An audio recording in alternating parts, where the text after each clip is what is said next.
Hello,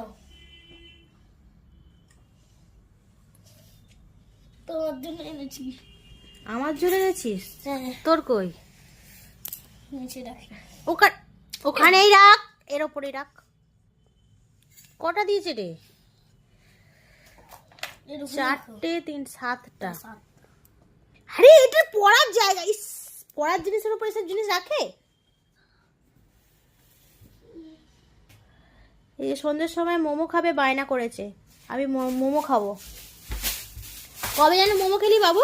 পরশু দিনকে মোমো খেয়ে এসছিস, আবার মোমো খাবি? আর ঘরের মোমো না খেলে হবে না। ঘরের কি মা বানিয়ে দিল নাকি তোকে? চলো খাও, ভিডিও রাখো। মোমোগুলো কি ছোট ছোট করে দিয়েছে এখন?